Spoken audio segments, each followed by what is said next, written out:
Thorpe Park has released information on a new roller coaster the resort hopes to add in the near future. Supposedly, this new coaster could be as tall as 236 feet, or about 72 meters, making it the tallest roller coaster in the United Kingdom, defeating the former record holder, the Big One, at Blackpool Pleasure Beach. The park has codenamed this edition Project Exodus. Currently, Project Exodus is just a possibility, as nothing is confirmed just yet, but there is a lot of cool information that the park and Merlin Entertainments have made public, and today, we're going to look through the plans that were released for Project Exodus, and I'll also try to guess the block zones the ride will have, because why not? Something cool Thorpe Park has done is create a new website pictured here, thorpepark-consultation.com, which is meant to provide information about the future of the resort. This is honestly awesome, as most parks do not provide this level of information so early in the planning stages. The website contains different pages detailing the background, benefits, the location, the proposal itself, and then next steps going forward. From what I can gather, the main goal of the website is to demonstrate to nearby residents the idea Thorpe Park has in mind and the positive impacts the addition would have on the park, which has seen declining attendance numbers since the pandemic, and to boost the surrounding area's economy. It's also to address concerns that nearby residents may have with the new coaster, such as noise or visibility concerns. In fact, I hear that these are two major aspects being studied as part of the proposal. The park wants the new coaster to be as quiet as possible, and to not interfere with the views of the undeveloped land or greenbelt surrounding the area. It appears that locals have until January 7th of 2022 to make any sort of comment on the proposal. Afterwards, all comments will be considered going forward as the park works on the official planning application, which will be submitted in early 2022. As far as where Thorpe Park is looking to add the new roller coaster, it is in the southeast corner of its property in the Old Town area, nearby Colossus and Saw the Ride. In total, the piece of land is about 1.7 hectares or 4.2 acres. The space is currently partially occupied by three family attractions, Lumber Jump, the Rocky Express, and Timber Tugboat, which will all be removed to make room for the new coaster. The park's defunct log flume, Logger's Leap, which closed in 2015, occupies the majority of the area, and according to satellite images was still standing as of July of this year, so this would need to be dismantled as well. Overall, this plot of land is rather small, and not the place you'd normally picture a park placing a hypercoaster, but it's not impossible. Hershey Park placing Skyrush where they did in 2012 comes to mind. Jumping over to the proposal page, it provides an existing site plan, the proposed site plan, and some artist renderings of how Project Exodus will look in the space. Looking at the existing site plan, which is a 1:500 scale size, you can see the locations of Lumber Jump, the Rocky Express, and also Timber Tugboat, all of which are being removed. You'll also see the station building for Logger's Leap and the ride's track, which will also need to be removed. The red outlines the application boundary, or where the proposed project will be located exactly, and the blue lines indicate the existing lake edge and other surrounding water edges. Then moving to the proposed site plan, we see the new roller coaster and its queue and plaza that completely take over the space within the red boundary line. The plans also detail a new maintenance building being added to the west of the roller coaster station, as well as associated facilities to this maintenance building that will serve as a food and beverage outlet and a separate photo shop. Let's look at the artist renderings of the coaster, and just a heads up, the layout is subject to change and the ride's color scheme has not been selected yet. But what we are looking at here could be a legitimate proposal from a manufacturer based on the level of design provided for the ride's support structure, foundations, and the shifting of the lake's borders. Also, thank you to Jay Coasters who provided this excellent No Limits creation of Project Exodus. Be sure to go check his channel out. The ride starts with a descending outward bank turn which leads into the lift hill. It looks pretty funky. The lift hill itself looks very steep and I guess is about 45 degrees or even more. The train then heads into the first drop, which looks rather unique and also pretty intense. It looks like the drop hits nearly vertical, but then also rotates 180 degrees counterclockwise and then pulls out underneath the lift hill. The next element is some sort of non-inverting Immelman, which I'm sure will deliver great airtime. The ride dives back to ground level and then heads into an extreme looking outward bank turn, and just to make things even better, features a heartline roll on the descent back to the ground.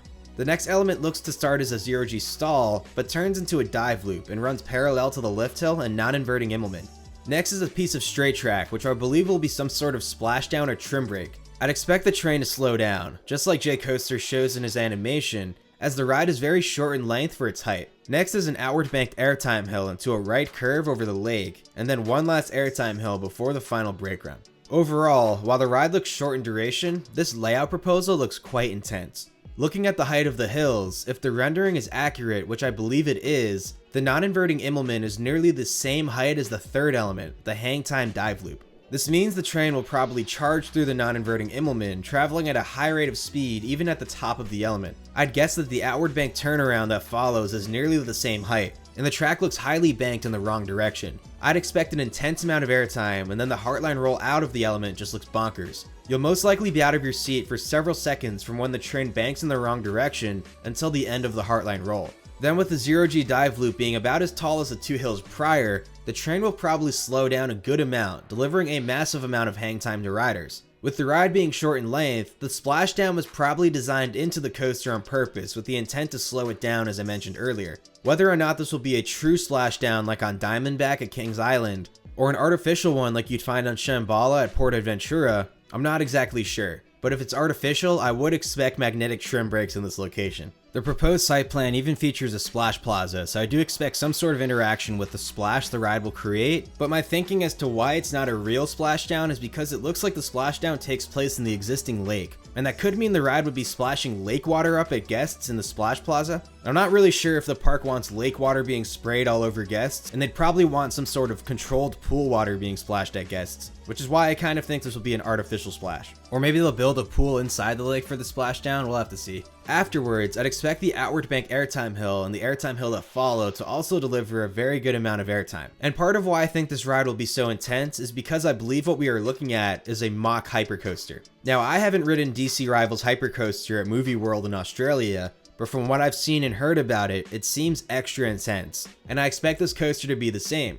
Part of the support structure on the lift hill is similar to DC Rivals, and the non-inverting Immelmann in its support structure is similar to the one found on the yet-to-open Hurricane roller coaster at Suju Amusement Land Forest World in China, another roller coaster being built by Mach. The track style in these renderings is also similar to that of a Mach, and I think the only other possibility for a ride like this is an Intamin or Gerstlauer, but Intamin would most likely not use this track style for a coaster this large, and would opt for their dual spine design you find on rides like Velocicoaster at Islands of Adventure. If this were Gerstlauer, it could be an infinity coaster, but Gerstlauer probably would have proposed a vertical lift hill instead, which would have helped to save space. Now, a manufacturer has not been officially selected yet, so we could see a completely different roller coaster come to fruition, perhaps one even built by RMC or Vekoma. I doubt we'll see a B&M, as I don't think they'll want to cram such a large coaster into the small space provided. Overall, I honestly love this layout as it combines the insanity of a Mach coaster with that of an RMC, and it just seems super unique to me, even if it's short in length. And who knows, maybe the park made this layout public with the intent to hear feedback from coaster enthusiasts as they consider the final design. I think the only thing I'd change about the layout proposed here is to make the layout slightly longer, and maybe have the ending sequence of hills stretch further back to the outward bank turnaround at the far end of the ride.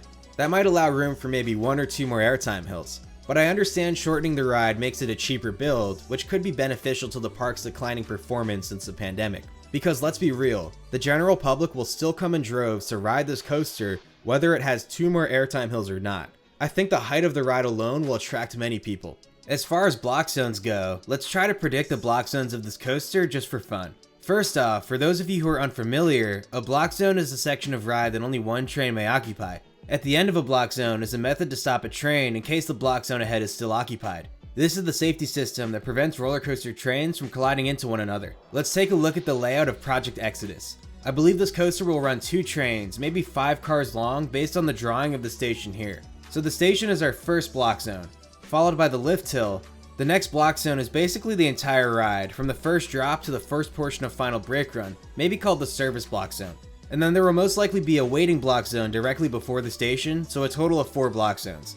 Or there's the possibility the ride could have an even simpler set of block zones and the entire brake run could be 1 block zone, meaning only 3 block zones in total. With the ride most likely being short in duration, it does have the chance of being a high capacity roller coaster, even with just 2 trains on the track, but that will be highly dependent on the number of riders per train. Based on this drawing, which shows the station building and the intense shaping of the first drop, I guess the ride would only have a 5-car train, maybe 6 cars tops, but would most likely hold 20 riders each. So even if the ride is capable of dispatching, let's say 40 trains an hour, we may only be looking at a theoretical capacity of 800 riders per hour. Now obviously, this is just speculation, as this is all based on concept art for a roller coaster that may never exist, but time will tell. In the meantime, this serves as some fun block zone content while I work on getting my next episode of Problematic Roller Coasters out. Overall, this looks like a pretty solid addition in my opinion. Thorpe Park isn't known for adding the longest roller coasters, and I think the space the park has available is a big reason why. But I like the direction being taken with adding a hypercoaster. I'd much rather see something like this, which is unique but short in length, rather than another B&M hypercoaster, which are always fun but very standard experiences. Thorpe Park hasn't seen a new roller coaster since the Swarm in 2012, and their current lineup of coasters doesn't seem to have one that really stands out. But this hypercoaster looks like one that personally makes me want to travel to Thorpe Park. Regarding feedback on the park's proposal, it does look like anyone is able to provide feedback from the next steps page by clicking the orange button here. Now this doesn't mean to spam the park and ask for different elements on the coaster, as I think the main point is really for the park to hear feedback from nearby residents, guests who attend the park regularly, or people who work in the area. Going forward, the park has posted a schedule to show how work will progress. This open consultation period is open until January 7th of 2022. Afterwards, the park will review feedback and consultation and work on a final design development. The park will then finalize the development plan and submit its finalized application to council in the spring of 2022, and will hopefully get approval from the council by late spring or early summer of 2022.